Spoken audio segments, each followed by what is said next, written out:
Hello there. There is a very specific kind of silence that only exists in the middle of the night. It isn't the absence of noise, exactly. It's more like the world is holding its breath. You're lying there, staring at the faint textures of the ceiling, listening to the hum of the refrigerator or the distant, muffled sound of a car passing by on a wet street. In these moments, your room feels like a small, isolated island, drifting further and further away from the mainland. You pick up your phone, a habit we all have when the silence gets too loud, and you scroll. You see a friend announcing a new job in a city thousands of miles away. You see someone you went to high school with buying their first home, the keys gleaming in their hand. You see a life update post that feels like a highlight reel of everything you haven't done yet. Suddenly, that quiet room feels a little smaller, a little heavier. It's a strange, hollow sensation, isn't it? That feeling of being a spectator in your own life while everyone else seems to be following a script you never received. You're happy for them, truly, you are, but there's this nagging whisper in the back of your mind asking why your own clock seems to have stopped while the rest of the world is racing ahead. Tonight, I want to talk about that. Not the hustle or the comeback, but the quiet, uncomfortable space of watching everyone move on without you. Because maybe, just maybe, being left behind isn't the tragedy we've been told it is. Maybe it's just the beginning of a different kind of story. The thing about moving on is that we've been conditioned to view life as a linear race, a series of checkboxes that must be ticked in a specific order. Graduation, career, relationship, stability. When we see others checking those boxes, we don't just see their success, we see a reflection of our own perceived stagnation. It's like standing on a train platform, watching the express line roar past you, the wind from its speed tugging at your clothes, leaving you in a cloud of dust and sudden, jarring stillness. But why does it hurt so much? Psychologically, we are wired for belonging. In the ancestral past, being left behind by the tribe literally meant danger. Today, that survival instinct has mutated into a social anxiety. When we see our peers moving into new chapters, our brains interpret that distance as a loss of connection. We fear that as they evolve, we will become unrecognizable to them, and perhaps, more frighteningly, unrecognizable to ourselves. Think of it like a garden. If you look at a field of sunflowers, they all seem to bloom at once, reaching for the light in a synchronized dance. But life isn't a field of sunflowers. It's a forest. An oak tree doesn't compare its growth to a wildflower. A fern doesn't feel like a failure because it thrives in the shadows while the pine towers above. They all operate on different internal clocks, governed by their own needs, their own soil, and their own seasons.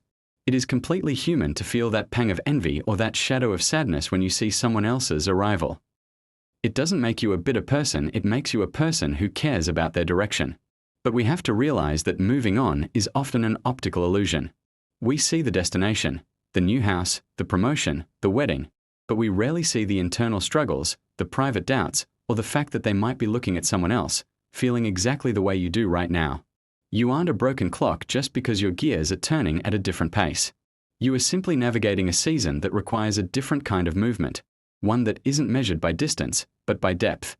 I remember a Tuesday evening about 3 years ago. I was sitting on my floor, surrounded by half-packed cardboard boxes, but I wasn't the one moving. My best friend was. The air in the apartment smelled like packing tape and old dust, that bittersweet scent of an ending. We had spent the last 4 years sharing everything.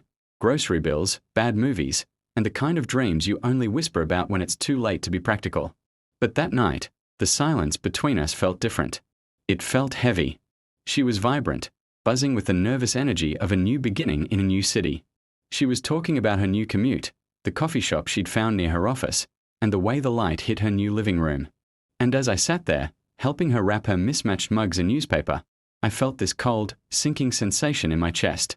I felt like a ghost. I was staying in the same zip code, working the same dead-end job, walking the same cracked sidewalks I had known since I was 20. I remember looking at her hands as she taped a box shut. The sharp, rhythmic scritch of the tape dispenser sounded like a countdown. Every time a box was finished, it felt like another piece of my own life was being hauled away. When she finally left, and the sound of her car faded down the street, I went back inside and sat on the kitchen floor. The silence was deafening. I didn't cook dinner that night. I just sat there in the dark, watching the way the streetlights threw orange shadows against the wall. I felt like I was the before picture in someone else's after story. I felt like I was the static character in a movie where everyone else was getting their character arc. I started scrolling through my phone, which, as we know, is the worst thing you can do when you're feeling small, and I saw a photo of a colleague at a fancy gala, then a cousin with a newborn baby. I felt so behind that I felt paralyzed. I thought, if I haven't moved yet, maybe I'm stuck here forever. Maybe I'm just the person who stays behind so other people have someone to say goodbye to. It was a vulnerable, lonely realization. I didn't want to be bitter, and I certainly didn't want to hold her back. I loved her, but in that empty apartment, I had to face the one person I had been avoiding for months, myself. I was forced to sit with my own stillness, and for the first time, I realized that I didn't even know what my own moving on was supposed to look like because I had been so busy measuring my footsteps against hers. It took me a long time to realize that stillness isn't the same thing as failure.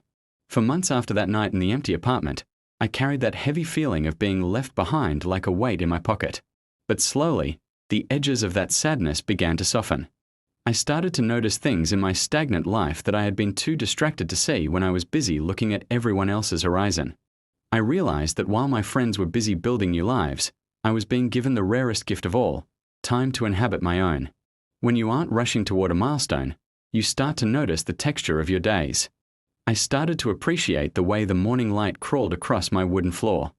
I rediscovered the joy of a slow cup of coffee without checking my emails first. I began to understand that life isn't just about the big moves or the loud announcements. It's also found in the quiet maintenance of the soul. We often view moving on as a change in geography or status, moving to a bigger city, getting a better title, finding a partner.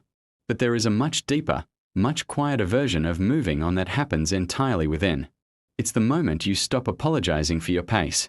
It's the moment you realize that your worth isn't a fluctuating stock price based on your social media feed. I began to look at my life not as a race I was losing, but as a book I was writing at my own speed.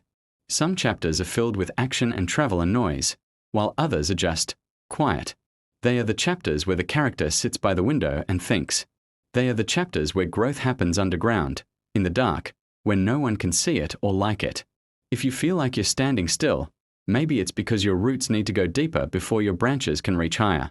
There is a profound peace in accepting that you are exactly where you need to be, even if it's not where you thought you'd be by now. You aren't falling behind.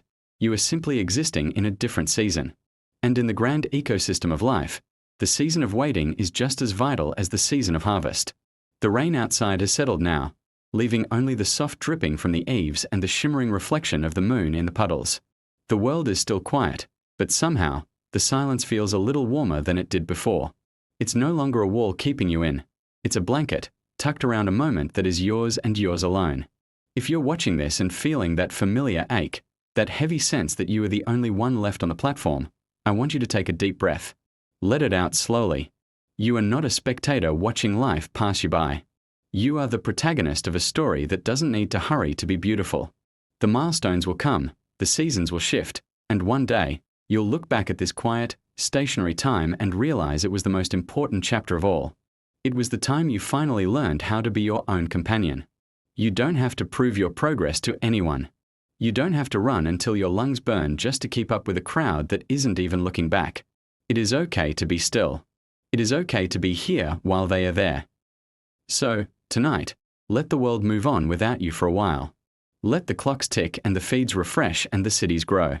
In this small, dimly lit corner of the universe, you are exactly where you are meant to be. And that is more than enough. Before you drift off or move into the rest of your day, just ask yourself this. If there was no one left to compare yourself to, would you still feel like you were running late? Sleep well, or go gently into your morning. Your time is coming, and it will be worth the wait. Thank you for listening, and see you in the next story.